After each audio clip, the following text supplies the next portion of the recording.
এই ছোট দিনের বেলাতে ঘুম থেকে এত উঠতে দেরি হয়ে যাচ্ছে যে সকালবেলার কোনো ফুটেজই তোমাদের সাথে শেয়ার করতে পারছি না বন্ধুরা।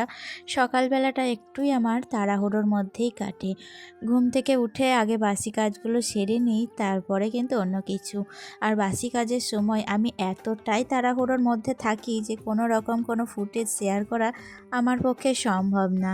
তাই সকালবেলায় উঠে দেখো প্রতিদিনের মতো আজকেও কিন্তু আমি সকালে আগে বাসি কাজটা সেরে নিয়েছি, তারপর বাসি কাপড়টা ছেড়ে এখন এসেছি তোমাদের সামনে।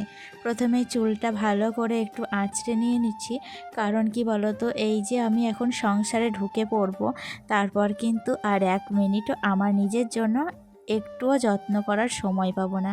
সেই কারণে সকালবেলায় আগে একটু মাথাটা আঁচড়ে নিলাম। এখন চলে এসেছি ঠাকুর ঘরে ঠাকুরকে প্রণাম করে আজকে আমার দিনটা শুরু করব। সকালবেলায় বাসি কাপড়ে ঠাকুরঘর ঢুকতে পারি না, তো সেই কারণে কাঁচা কাপড় পরে তারপর কিন্তু ঠাকুরঘরে ঢুকি আর ঠাকুরকে প্রণাম জানিয়ে আমার দিনটা শুরু করি। আজকে সকাল থেকেই কিন্তু একটুও রোদ নেই, আকাশে পুরো মেঘলা মেঘলা ভাব করছে আর ছাদের উপরে তো প্রচুর হাওয়া বইছে। তা সত্ত্বেও আমি কাপড়গুলো মেলে দিয়ে যাচ্ছি। জানি না রোদ করবে কি না বেলার দিকে, কিন্তু মেলে দিলে কি হবে, হাওয়াতে একটু তো জল ছড়বে, আর তাতে যদি না শুকোয় তো না শুকোবে, কিন্তু কাপড়গুলো একটু তো জল ঝরে আসিয়ে যাবে আর কি। তারপর তুলে নিয়ে গিয়ে তখন নিচে তলায় মেলে দেওয়া হবে। আর এই কয়েকদিন থেকে এরকম মেঘলা মেঘলা করছে, আবার জানি না কবে রোদ করবে। শীতকালে যদি এরকম মেঘলা মেঘলা করে আবহাওয়ায় একদমই ভালো লাগে না। শীতকালে চটপটে একটু রোদ সবাই চাই, আমরাও চাই। তো সেই রোদের আশাতেই কিন্তু আমরা দিনের সকালটা শুরু করি। যখনই দেখি আকাশে মেঘের মুখ ভার, তখন কিন্তু আমাদেরও কিন্তু মনটা খুব খারাপ করে, যে মনে মনে ভাবি যে আজকে কিন্তু ভীষণ কষ্টের মধ্যে দিয়ে যাবে, এই ঠান্ডায় সমস্ত কাজ করতে হবে আর প্রচণ্ড হাওয়া বইছে। তো দেখো সকালবেলাতেও কিন্তু সোয়েটার চাদরটা না পরলেও তারপর ছাদ থেকে এসে কিন্তু আমি সোয়েটার চাদর সমস্তটা গায়ে নিয়ে নিয়েছিলাম। আর আমাদের নিচে তলায় একদমই কিন্তু রোদ ঢোকে না, নিচে তলাটায় এত ঠান্ডা যে তোমাদের বলে বোঝাতে পারবো না। তো রাত্রিবেলাতেও যদি বা মোজা পরে কাজকর্মগুলো করি, দিনের বেলায় তো আর সম্ভব হয় না, মোজাটা ভিজে যায়। তো বারবার কলতলায় যাওয়া, তারপরে বাসন ধোয়া, সমস্তটা কাজ করতে করতে মোজা পরে আর দিনের বেলায় কাজ করা একদমই সম্ভব হয় না। তো ওই খালি পায়ে ঠান্ডার মধ্য দিয়ে সমস্ত কাজটা করতে হয়। আর গ্যাসের কাছে থাকলে কি হবে, গ্যাসের কাছে থাকলেও আমাদের এত ঘরটা ঠান্ডা, নিচে তলাটা প্রচুর ঠান্ডা। তো সেই কারণে গায়ে থেকে সোয়েটার চাদর কিচ্ছু খুলতে পারছি না। এমনকি আমি বাড়ির ভেতরে অনেকে দেখেছি জুতো পরে কাজ করে, তো আমার তো শ্বশুরবাড়ি, শ্বশুর শাশুড়ি সবাই আছে, তো জুতো পরার সাহসটা আর করে উঠতে পারি না। আর যাই হোক, জুতো পরে কিন্তু ঘরের ভিতরে কাজ করাটাও ঠিক না। অনেকে বলে যে বাইরে না গেলেই হলো, কিন্তু ঘরের জুতো আলাদা, বাইরের জুতো আলাদা। কিন্তু আমি বলবো যে না, জুতো পরে কাজ করলে নিজেকেও খুব খারাপ লাগে, সংসারে মা লক্ষ্মী, বাস তো লক্ষ্মী অসন্তুষ্ট হতে পারে। আর যাই হোক, এদিকে দেখো আমি কিন্তু আজকে জলখাবারের জন্য একটু পেঁয়াজি বানাবো, তো পেঁয়াজগুলো কেটে তারপর রেখে দিয়েছিলাম। তো কাজ করতে রান্না করতে করতেও কিন্তু আমি অনেক কাজ করি জানো। কারণ কি বলতো, এই ছোট দিনের বেলাতে একেবারে ভাবি যে রান্না করে অন্য কাজ করব, তাতেও কিন্তু দেরি হয়ে যায়। আর অন্য কাজ করে তারপর রান্না করতে গেলেও দেরি হয়ে যায়।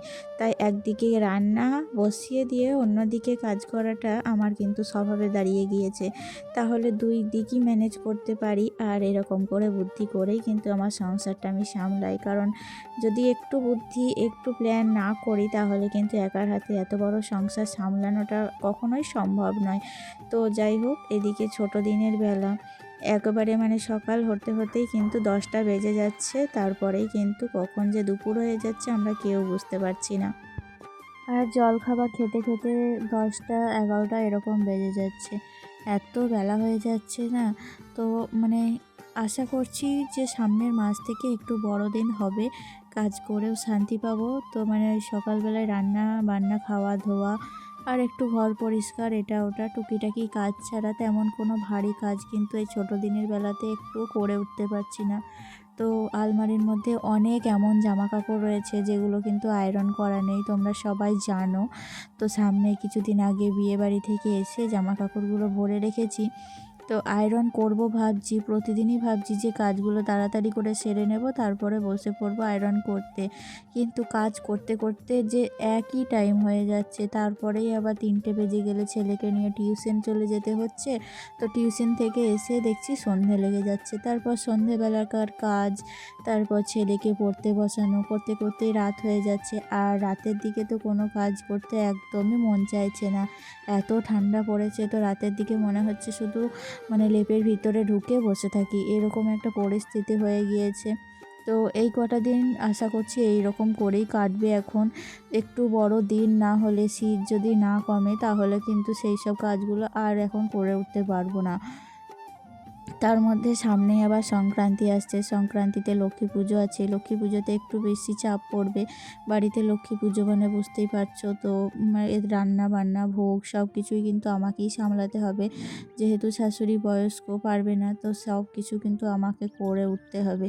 তো কি বলো তো, ওই যে মাঝে মধ্যে না কাজ করতে করতে গরম ধরে যাচ্ছে, আর গরম ধরে গেলে তখন যে সব কিছু খুলে ফেলছি, সোয়েটার চাদর, আবার কিন্তু মানে একটু যেই বসছি ঠান্ডা ধরছে। কিন্তু এই যে অভ্যাস ঠান্ডা গরম, এটা কিন্তু খুবই খারাপ জানো তো। এই ঠান্ডা গরম করতে করতে না মানে ঠান্ডা লেগে যায়, শরীর খারাপ করে, সর্দি লেগে যায়।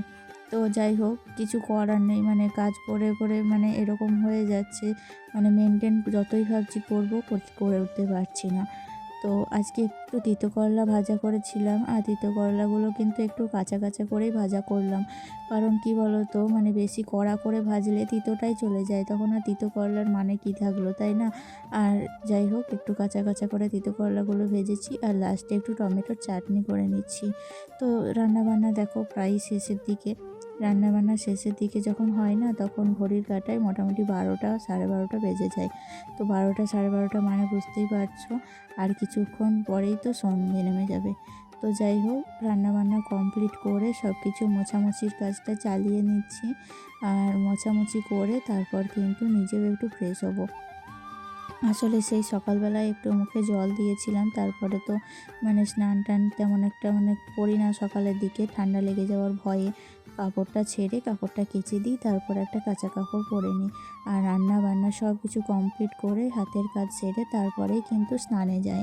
তো এটা আমার মানে রেগুলার রুটিন, এটা কিন্তু আমি গরমের সময়তেও এমনটাই করে থাকি। আসলে সকালবেলায় স্নান করে সারা দিন কিন্তু কাজকাম করার পর তারপর কিন্তু একটু ফ্রেশ ভাব লাগে না, তাই তখন যদি একটু আলাদা করে ফ্রেশ হই, তখন কিন্তু বেশ ভালো লাগে। তো দেখো, এখন চলে এসেছি ফ্রেশ হতে। তো একটু মুখে মানে ময়শ্চারাইজার মেখে নিয়েছি, আর এখন আমি গরম জল করে স্নান করছি। গ্যাসের ওভেনেই গরম জলটা করছি, তবুও আমি ঠান্ডা জলে কিন্তু স্নান করতে একদমই পারি না। তো যাই হোক, খাওয়া দাওয়া করে ছেলেকে নিয়ে যাব এখন টিউশন। ছেলের কিন্তু এখন পড়ার ভীষণ চাপ, তাই আমাকেও কিন্তু অনেকটা চাপের মধ্যে থাকতে হচ্ছে। তো তাহলে চলো বন্ধুরা, আজকের মতো ভিডিওটি এতটুকুই রাখছি। আবারও দেখা হচ্ছে নেক্সট ভিডিওতে। তো ততক্ষণ তোমরা ভালো থেকো, সুস্থ থেকো, আর নিজেদের খেয়াল রেখো এই ঠান্ডার সময়। আর আমার ব্লগটি ভালো লেগে থাকলে অবশ্যই লাইক, কমেন্ট আর শেয়ার করতে একদম ভুলবে না। আর তোমাদের কমেন্টের অপেক্ষায় থাকলাম, তোমাদের মিষ্টি মিষ্টি কমেন্টের আমি মিষ্টি মিষ্টি উত্তর দেওয়ার জন্য অপেক্ষায় থাকলাম। তো চলো তাহলে আজকের মতো আসি, টাটা।